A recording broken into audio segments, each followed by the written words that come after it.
Hey guys, here in a nutshell with me, Ina. Napakagandang diskusyon, napakagandang topic. I'm sure you've heard this as an advice given by Sam. Minsan tinatanong kung tama ba ang advice na yan.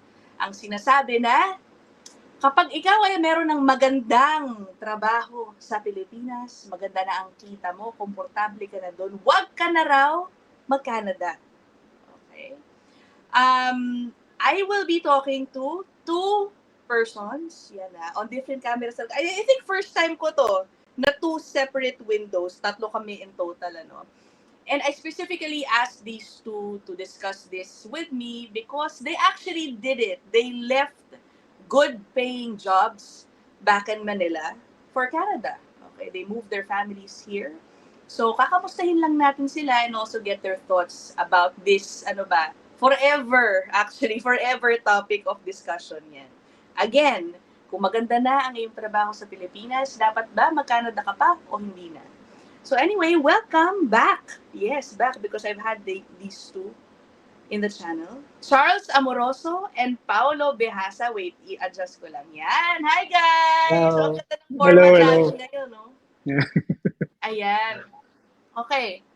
Unahin natin si Charles and then si Paolo, obviously. Ano muna yung iniwan mong trabaho sa Pilipinas? Just for context, malaman ng mga tao, ano ba yun? Yeah.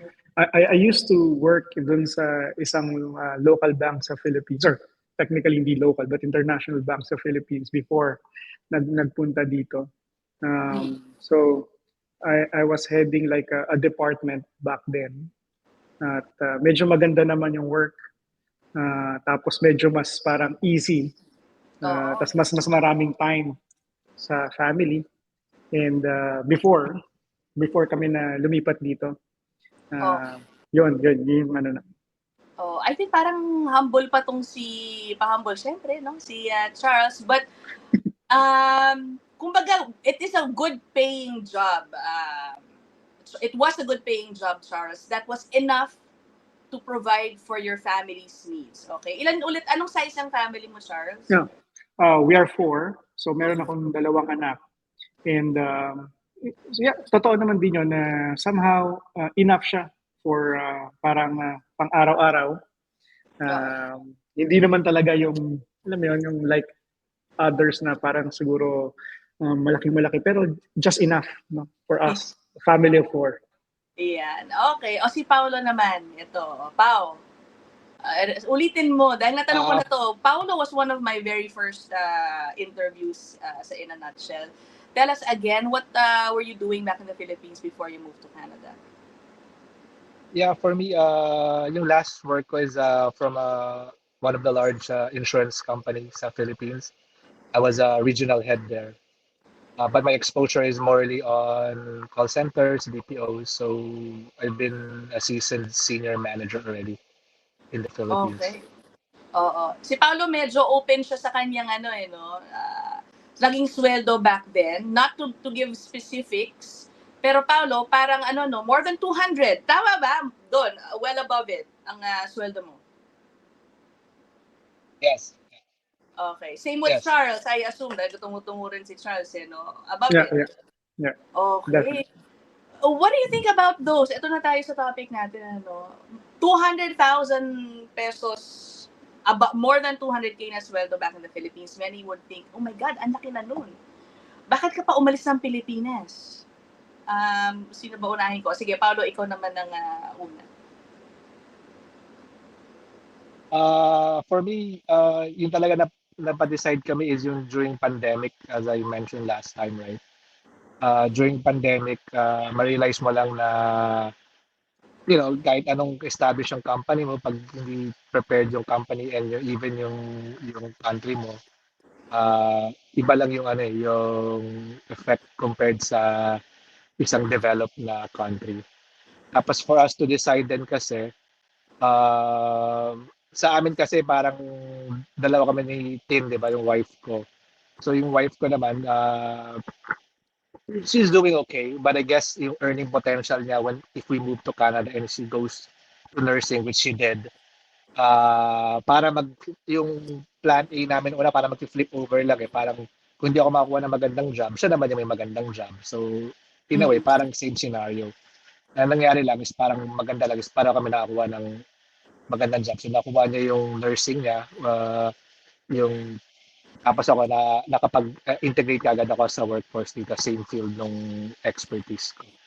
Yeah, oo. Nung pandemic, guys, maganda yung nakuha mong first job during the pandemic when you got here. Parang you already supervised yung mga scheduling for the vaccines, which paid well because government position siya back then, no?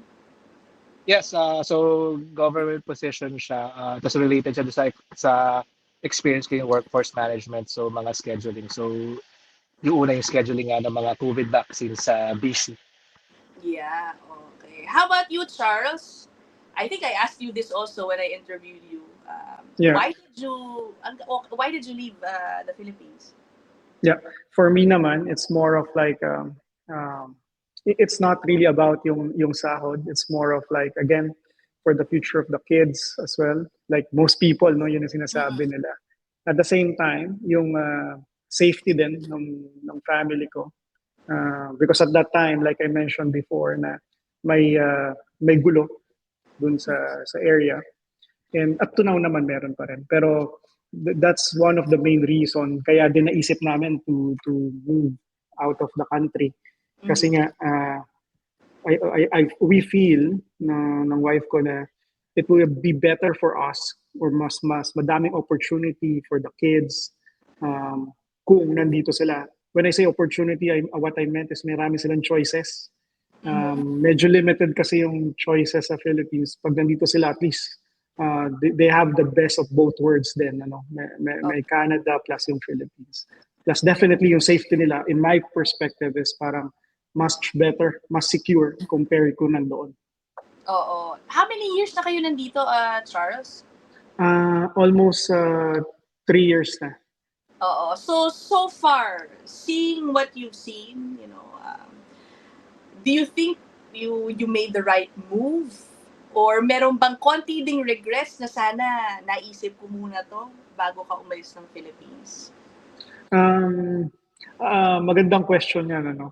Pero in terms of regrets, wala naman. Like sabi ko nga, waste of time yung regret.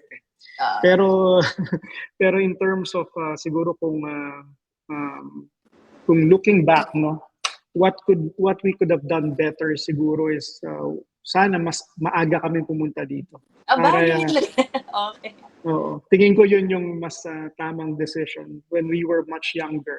Para at least para mas madali yung integration. Although hindi naman kami ganun nahirapan, kaya lang what I noticed is nung after namin dumating nung around 2022, ang nangyari is mas humirap lahat. So imagine kung medyo late lang kami ng a few months or years siguro, mas mahirap siguro yung dadaanan naming path mo. Kaya siguro sa perspective ko, mas better siguro kung napaaga para din mas madali yung integration. Yeah. I think one of the reasons why this topic is being revived again, kasi nasabi ko po sa kanilang dalawa kanina, kaya ko ito naisip pag-usapan. I noticed in my social media feeds na meron na namang mga nag-share. Ay, hindi ko alam kung AI yun, pero yung isa mukhang totoo, no? Yung mga taong matagal na dito sa Canada na nagsasabi na, naku, kung maganda na yung trabaho mo, wag mo, kung saang bansa ka man galing, wag ka na pumunta ng Canada dahil napakahirap ng buhay dito. I feel like maybe it's being discussed now because of the current policy changes that's making it more difficult to become permanent residents. Katulad ng sinabi ni Charles, no Charles? Siguro kung ngayon ka dumating, yung regret mo baka dapat hindi ka na nagpunta kasi hindi ka mapi-PR, di ba? Baka may ganun di ba? Yeah. Paolo, what do you think? Bakit kaya may ganitong mga share ulit sa social media giving this advice na wag mo nang iwan yung trabaho mo maganda sa Pilipinas? I think it's because nga yung mga policy changes ng IRCC, aminado naman na talagang nagbago sila, nagpabago-bago sila. Tapos yung, I guess yung economic situation din ng Canada versus yung sa US, yung sa tariff. So marami rin kasi din affected dun. So yeah, I think yun yung malaking factor. Oo. would you have done anything differently, Pao? Yung preparations ninyo moving here? Yung sa amin kasi actually napaisip din kami tulad na kung dumating din kami na mas maaga pa, oy, mas okay sana pala kung mas maaga namin kinonsider. Pero at the same time din kasi baka at that time kasi may luck factor din kahit pa paano, di ba? So baka at that time kung maaga ka nga ng 5 years, hindi ka naman kagad makakuha ng manager. So it will take you 5 years ulit para maging manager. So parang halos ganun din. Oo. Tapos ang inisip din namin is yung meron ka talaga kaming pathway. So parang kahit nagbago-bago yung changes, yung plan A namin which is yung sa healthcare sitin, yun naman talaga yung pathway A which is kahit ngayon relevant pa rin siya yung pathway. Nagkataon lang yung plan B namin which is yung sa akin is yung mas pumasok. So yung nandun yung opportunity, we seized it and grabbed it. So, Yeah. I'm curious if you both, nung bagong lipat pa lang kayo dito, o nung palipat pa lang kayo dito, ang mindset nyo ba, you were ready also to take on those jobs na hindi aligned sa trabaho mo, na mas mababa, na hamak na mas mababa ang sweldo? Were you ready to take on those roles nung dumating ka dito? Although hindi kasi nangyari sa kanilang dalawa yun, I don't think so, Charles, no? You also landed a fairly good first job here. Tama ba, Charles? What was your first job again? Yeah, so my first job is this. Yung actual na first job ko is working sa isang financial company as one of the associate directors. So medyo maganda. However, in some occasion when I was still, kasi remember, nag-student pathway din ako. And during the student pathway, what I did was, like Mark, he was doing some Uber or DoorDash, parang ganon. That's what I did during part-time. Na kunwari, pag wala akong school, yun yung minsan ginagawa ko. Although hindi siya regular. Pero pagka may time, ginagawa ko siya para lang din at least to supplement yung income. Pero ready kasi kami nung before kami pumunta dito, financially, emotionally, talagang we're ready kung ano yung available then or dadatingan namin. Yun yung importante lagi, di ba? Dapat prepared ka. Correct. Oo. Ikaw, Pao, were you ready? Pandemic pa yung time na dumating dito si Paolo. Nako, medyo nagpipixelize ka lang, Pao, but go ahead. yeah, so for me, actually kasi yung unang work ko, yung sabi nilang magandang work, actually hindi siya manager position parang team leader position lang siya. So I took it kasi nga parang okay na rin na starting point. As eventually I'll become parang yung plano ko parang work myself up. Nagkaroon lang is na layoff lang ako. Oo. Pero may sumunod na work naman, parang yung sumunod na work, malaking factor na dahil meron na akong Canadian experience. So eventually, hinar din nila ako as team lead, but eventually, after 1 year, naging manager na ako doon. So, yeah, oo. Ito, yung next question ko. sorry, just to add, go ahead. I guess yung sa akin kasi parang ang ano ko doon is, okay na naman ako na mas mababang position, pero I think hindi na ako kukuha nung mas mababa pa yung nakukuha ko sa Philippines. Kumbaga, pag kinonvert mo lang ng peso to dollar. So para at least ang aim ko lang noon before is para equal. Oo. I see. How are you in Canada, guys, naman? Comfort-wise, okay? Are you enjoying, would you say that you are enjoying the same kind of comforts that you enjoyed back in the Philippines? Alam niyo naman, yung iba, yung mga medyo nega ang thinking, ano ka ba? Isa Pilipinas, ano ka na? You're somebody already. Why would you leave? Tapos pagdating mo sa Canada, ordinary person ka lang doon. Like, kunyari, si Charles, boss ka na sa bangko. Ano ba yan? Although, boss na naman, boss pa rin pala siya sa bangko dito sa Canada. But, did you ever hear those types of comments? And, yeah, how would you describe ba yung way of living nyo dito compared sa Philippines? Si Charles na lang muna. Sige. Actually, narinig ko yan. Sabi ko nga dun sa last interview. Even my father will tell that. Kasi yung mga ibang taong kilala ko na close sa'yo, they will say na pag lumipat ka dyan, ang mangyayari is mag-start ka talaga from sa baba or from scratch. No? Yeah. Which is, I think, for most people, ganun talaga. And to me, ang nangyari kasi was somehow, That's why importante rin yung network with people. That's why I was able to get the job is because of networking. Well, anyway, aside from that, yung question mo kung parehas ba yung yung sa Philippines saka dito.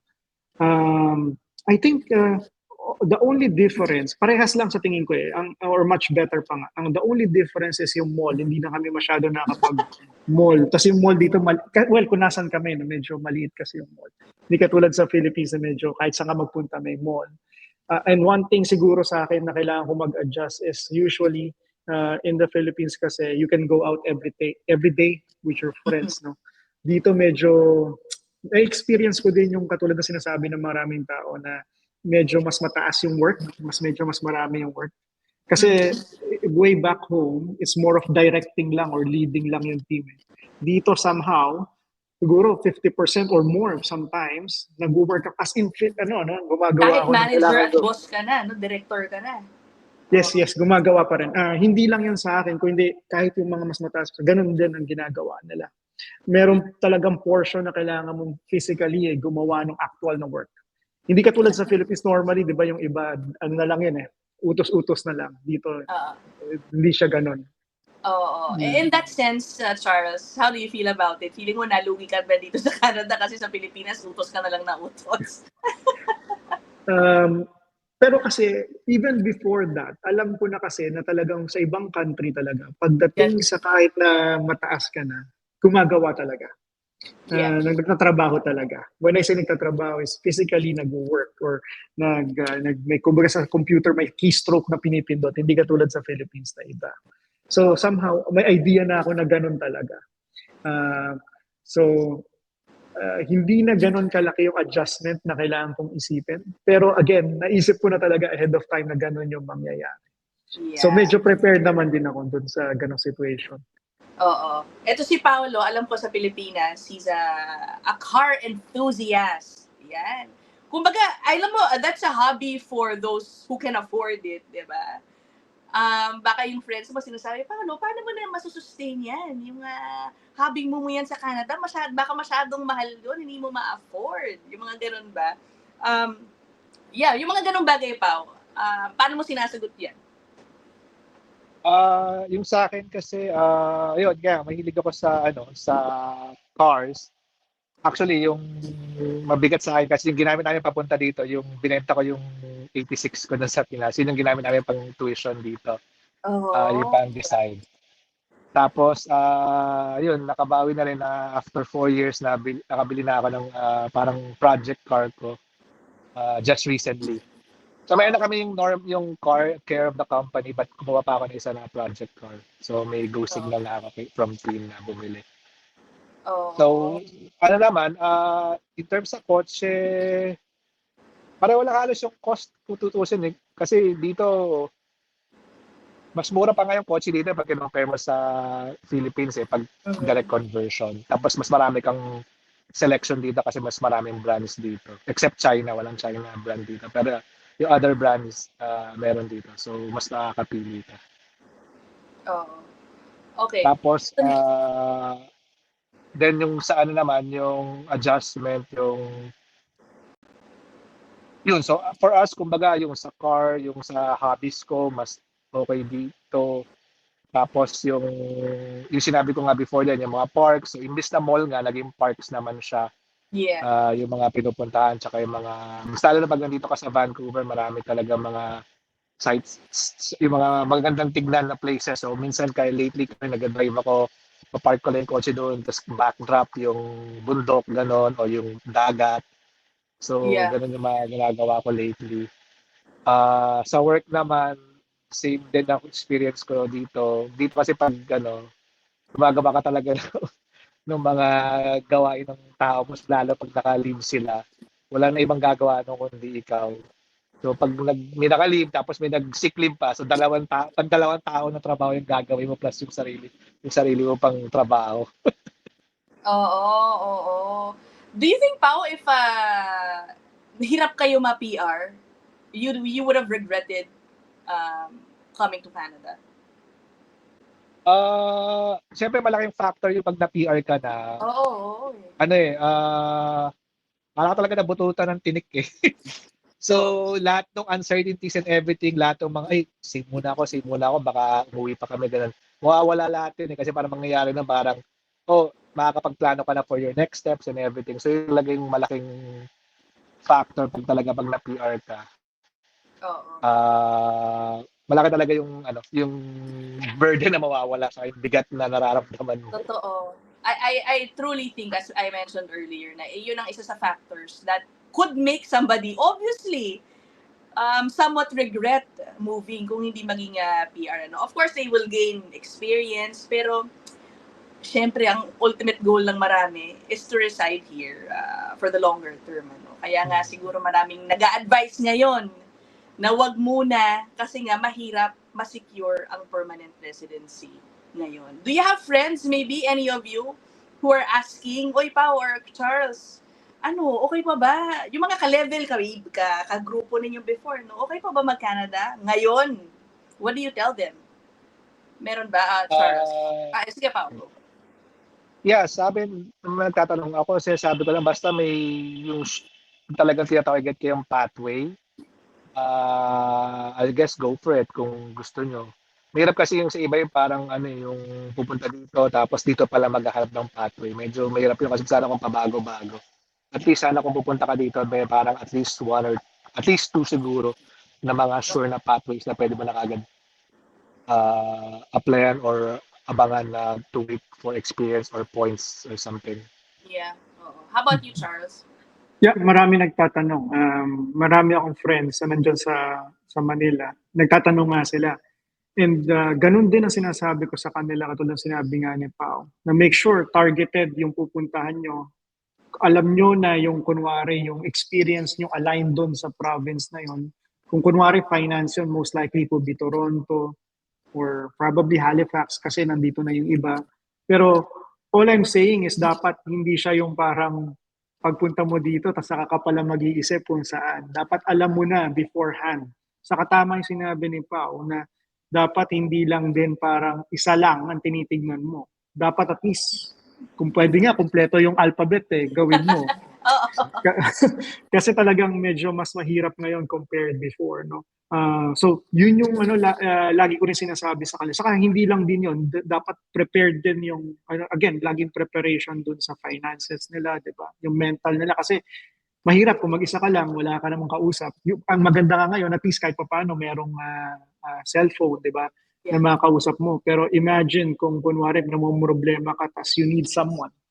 So, mahirap yun. Tapos, wala kang makakausap ng maayos, di ba? Para at least ma-comfort ka. Yung mga bagay na gano'n, I know, kasi nakita ko nga, actually may isang post lang, parang kailan lang ang sinasabi niya, na PR na nga siya, pero ang problema, hindi siya makahanap ng work. Oo, may So, mga yun yung- ganyan maraming ganyan. Yung mga pumapasok through express entry, mga professionals back home, nahihirapan sila makahanap ng work. And I think that's also where some of the frustrations, obviously, are coming from, di ba? Making them na parang regret their decision, kakadating pa lang nila. That's why kailangan talaga nga ngayon is more of targeted. Alam mo kung ang profession mo ganito, dapat alam mo kung anong province, may mga program ba for that. Talagang dapat align. Better if you consult a professional talaga din ngayon kung saan talaga yung mga pathways na pwede. Hindi kasi po pwede na parang nanguhula ka tapos nagbabaka sakali na lang. Diba? I agree. Okay, importante rin yung sorry. Yeah, importante rin kasi talaga yung yung talagang pagdating mo talaga dito, aside dun sa mga pathway, dapat dire-diretso rin talaga i-apply mo dun sa anong goal mo talaga na work. Kasi kung talagang i-stop ka dahil medyo okay na, parang masa-stagnate ka rin So kailangan talaga yun, dire-diretso pa rin yung yung pag-pursue mo sa career mo, sa mga pathways mo. So yun. Correct. Okay. Dahil mga 5 minutes left na lang tayo, no? I told them to kasi na half hour lang ang ating episode. Ano ang pinakamagandang bagay na nasa Canada ba? Baka sabihin tanungin muli kayo ng friends ninyo, no? Ano bang pinunta mo dyan sa Canada? What are you enjoying most in Canada? Working here, Na tipong wala sa Pilipinas, ha? May ganun ba? nag-iisip ko. Sige, go Charles, ikaw muna. I think one of the thing na maganda dito, personally sa akin, is yung nature. Yeah. Lalo na kung nasan kami, nasa Atlantic kasi kami. So facing yung Atlantic Ocean plus yung parang geography itself ng Atlantic kasi is maraming waterfalls, maraming lakes.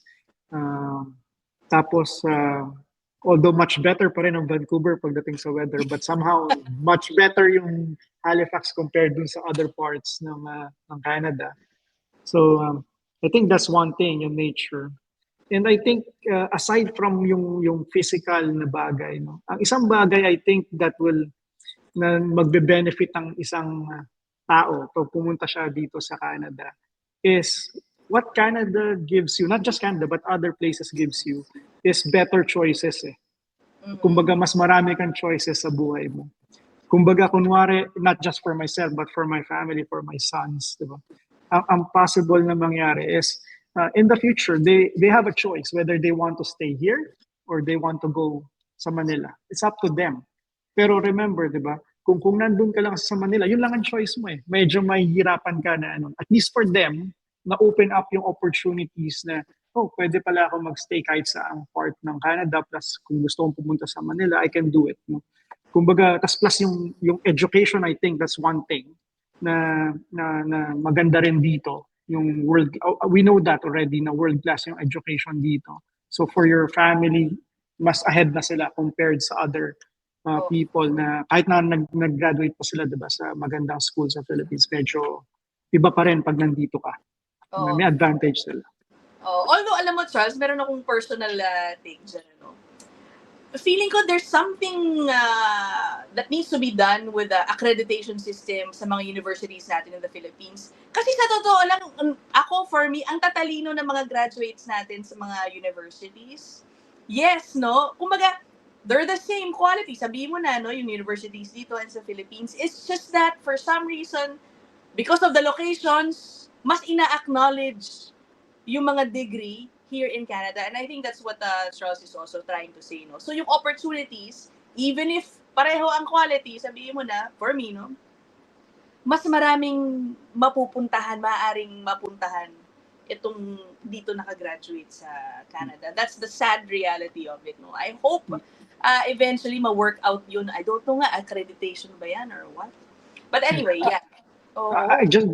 Just to add to that, no, I think tama yung sinasabi mo. It's more of accreditation because if you notice, how come, for example, yung university sa Singapore, sa China, sa Japan, sa Malaysia even, mas ahead sila compared sa Philippines in terms of ranking. Pero makikita mo na tama yung sinabi, mas maraming Filipinos maraming Filipinos na magagaling, no? Coming from the Philippines. Yun nga lang, hindi kasi parang tama yung sinabi, baka yung accreditation, siguro yung government natin needs to work doubly hard, no, to get that international accreditation. Yeah. Ikaw, Pao, ano nga ba yung tanong ko kay Charles kanina? Nakalimutan ko na. Alam ko pinag-iisipan mo habang sumasagot si Charles. Ikaw, Pao. Yung parang yung maganda dito sa Canada. Yeah, okay, go. Yeah, so kami nga, sila Charles sa East Coast, kami naman West Coast, facing naman kami ng Pacific Ocean. So, generally here, mas maganda talaga sa yung situation namin here when living in Vancouver. Vancouver's one of the best places to live in the world. So, yun. So, parang, alam mo yun, safe, feeling ko nga pag bumalik ako ng Pilipinas, baka pag kalabas lang laging cellphone ko, baka madukutan na ako eh. Dito hindi mo kasi naiisip yun eh. Oo. Kahit sa parks, iwan mo doon on everything. Tapos yung cleanliness, safety. So yun yung parang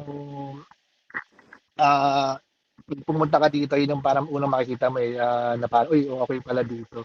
Actually, nung di pa ako nakakapunta noon, akala ko parang maginaw lang siya. Pero hindi naman pala siya mas snow dito sa Vancouver. And then, secondly, yung safety nets na meron sa'yo eh. Yun yung sabi ko, di ba? Umalis kami nung Philippines kasi parang feeling namin parang hindi parang prepared yung government. Tapos, as I said even before, the discussion like, Yung tax mo dito, same lang naman sa tax sa Philippines. Eh. Sa Philippines, before I was taxed around 30%. Dito, mas lower pa nga, mga 29, 28% lang yung tax ko dito. Oo. Ay, So nako. parang same kaltas lang, you get more benefits. Correct. Correct. Tapos Oo. syempre, preparation for the future, pag nagka-kids din kami ng so parang at least yung kids ko is mas, mas maraming opportunities ang pwede sa kanya being here in Canada. Oo. Si Charles unang tungkol dun sa tax, no? Alam niyo naman, yan ang isa, ang pinaka-binabatong issue sa Canada, di ba? Oo, laki ng kinikita niyo dyan, pero kalahati naman, mga ganyan ang sinasabi, napupunta sa tax. How do you feel about that, being a finance guy, Charles? I think kasi dun sa taxes, no, like I mentioned before, dito kasi kita mo kung ano po saan napupunta. Sa Philippines, hindi ko alam kung nakikita ko. Pero Alam mo dito din, kita. alam naman nating lahat. Okay, o go, sige. Pero kitang-kita dito kung saan napupunta yung mga taxes na binabayad, 'di ba? Saka ano sila, medyo mas transparent sila dito kung saan nila ilalagay yung pera mo, 'di ba? May mga projects sila, sasabihin nila sa iyo beforehand kung saan. Dito siguro nga yung corruption, it's like it's more of redirection ng pera. Kunyari, instead na building dito, lalagay na lang dito. So, kumbaga parang yun yung corruption. Sa Philippines kasi iba eh. Pag sinabi mo Yeah. kasing corruption, nasa ilang mga tao lang yung pera. Dito, it's more of like redirection ng funds dun sa Parang mga, misappropriation ng project, parang gano'n dito. parang ganun. Oo. Sa Oo. Philippines, medyo iba kasi. Kaya talagang nakikinabang lang konti mga tao. Hindi mo siya na masyadong visible at di mo Yes. mararamdaman. But who knows? I mean, ako naman, no? Siyempre I'm sure, or I won't be surprised if there is also some sort of similar type of corruption here in Canada na ginagawa ng mga politiko sa Pilipinas. It's just that in the Philippines, it's like almost the norm. Isipin mo, ang unique sa atin, kung yung politiko hindi nangungurakot. Yung parang ganun, kabaliktaran di ba? At least dito sa Canada, kahit papano, it's not yet the norm. Okay? The systemic type of corruption is not here. Yeah. But I'm So not for saying me, that there is none, ano? Okay, go man. Sige pa. so yun nga, yung parang to emphasize nga kay Charles yung sa tax. Kasi ako, di ba, I really experienced yung di ba nagbabayad ako ng tax here, di ba, I experienced TI for 1 month before I moved to my second job. So, doon mo talaga ramdam na, uy, okay din pala yung mga kinakaltas na yun. You get around, parang $675 a week. Correct. Ay, nako. Okay, well, in closing na lang, ano ba? Actually, I wanna point out, yung sa inyong dalawa, both ng sinagot ninyo, kung ano yung maganda sa Canada is yung nature. Okay? Yung wala na masyadong malls, ganyan. Eto, wag niyo ako pagtawanan na. Meron akong ilang friends asking about Canada. How am I able daw to adjust here? Kasi I think there is also a certain type of personality that would fit Canada. Canada's not for everybody, obviously. Okay, some people will not like it here. And I think ilan doon, yung ilang kaibigan ko, ewan ko tell me if you also have these types of friends. Yung parang hindi nila maisip na may enjoy mo yung peace. Parang walang gigimik doon. Yung gano'n ang sinasabi ba naman? Ako, I don't mind. I guess my personality is also for Canada, no? Would you say that, yun na lang, what type of personality is best suited or will work for this type of country? Kunyari, naghahanap ka ng gimmick, alam mo, kung hindi mo kaya i-give up ang gimmick mo, mabobore ka dito sa Canada. Yun ang sasabihin ko Madaming sa'yo. gimmick dito. Ha? Marami Maraming din. party dito. Marami Lalo na din, sa tama. Montreal. Ako lang pala talagang hindi gumigimik. So, pero sige, anong type of personality do you think would suit For me, itong kailangan kasi pag pupunta kayo na kailangan ready ka talaga maging independent. Yun talaga I guess yung pinakauna. Kasi yun yung pinakamalaking adjustments din namin before na coming with a house help. Parang ang laki ng adjust namin talaga nung yung kailangan ikaw na yung may magluluto, ikaw na yung mag-aayos lahat. Yun yung pinakamalaking adjustment sa amin. So if you're willing na yun, maging gano'n na independent ka, Pwede ka dito kasi halos naman din na meron sa Pinas, makikita mo rin din dito. Mhm. Yun lang parang, I guess, kung gusto mo ng house help, kailangan manalo ka siguro sa loto muna. Okay, Pao, nagpipixelize ka na. Sige, para sakto, tatapusin na natin to. Ikaw, Charles, go. No, I think may misconception Meron pa rin namang mga bar. For example, Yeah. sa downtown dito, open 'yan hanggang madaling araw. At one time I was, for example, with my friends, andun kami ng mga 4 a.m., 3 a.m. Yeah. So meron pa rin. Yun nga lang, hindi siguro ganun katulad ng sa Philippines. Sa Philippines kasi wala siyang wala tayong proper zoning 'di ba? Kahit saan lang may mga Oo, kung oo, saan oo. siya. Dito kasi alam mo na sa isang lugar dun lang ang party Yeah. place. No? So meron pa rin. Yun nga lang hindi siguro ganun karami. Tapos in terms of siguro the best person na nandito, someone that loves obviously nature, someone na gusto yung medyo tahimik na buhay. Oo. I think this will definitely suit them, no. Kahit sa part normally ng Canada is madaming magandang nature. Ang laki kasi ng Canada. I think this is the second largest in the world, no. Landmass. So, in terms of landmass, plus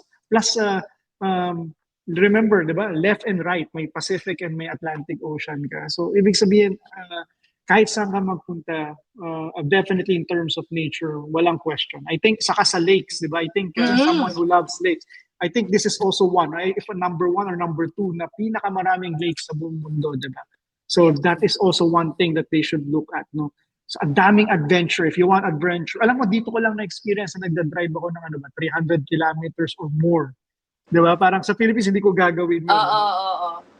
Dito, when you do that, no, parang mayroon kayong mga adventure na gano'n with your family. I think that's one of the best, yung going out with your family. Hindi lang yung cellphone, hindi lang yung gadget. It's more of like yung adventure with your family, with your friends. No? I think this is one good place if you wanted that kind of things. Alam mo, let me clarify also. Ito na lang, sige na, magbababay na ako bago pa mawala si Paolo kasi nag-shopping na rin siya. No? Yung sa gimmick, I think I know, ang ibig ko palang sabihin is, you know the culture in the Philippines? Kung ano yun kahit every day ka, Monday to Friday, makikita kayo ng kaibigan mo. Tapos pag Saturday, kailangan walang mintis yan, magkikita na naman kayo. Yung parang gano'n. And I don't see that here as often. I think it's because here, you're so tired doing all the house chores, plus working. And then mostly here, dito ka mag-raise ng family. Yan ang kasi ginagawa nung karamihan din dito. So that time, nag-gimmick na nangyayari madalas sa Pilipinas, it's not as often here. I think that's what I'm trying to say more. And I agree. I agree dun sa sinabi mo. Diba? Nakita ko din yun. Hindi nga ganon dito. Medyo siguro nga dahil pagod din yung tao because of working. So normally, every Friday lang. Or kaya Saturday. Tapos madalas na yun. Kapag nag-every week ka, di ba? Oo, madalas na yun. Anyway. Mas maraming outlets dito. Hindi lang. Iba naman, oo. Hindi lang gimmick, yun ang ibig sabihin ni Paolo. Maraming outlet na pwedeng gawin. Okay. Parks, di ba? Nature. Hindi lang kasi yung... Nagpe-painting, mga ganon. Daming pwedeng gawin. Siyempre, yung una pumasok sa isip ko yung shopping outlet, Nakakainis. But anyway, okay. So, yan. We will end this discussion here. I'm so happy dito sa look na tatlo, no? Okay ba sa inyo to, guys? Sa mga nanonood sa atin, tatlong ganito. Parang it looks nice, no? Thank you so much, Paolo and Charles, for being my first guests na ganitong format, na tatlo tayo. I'm so happy to have this first episode with you. I'll see you guys in the next one. Thanks for watching. Thank Bye. you. Bye-bye.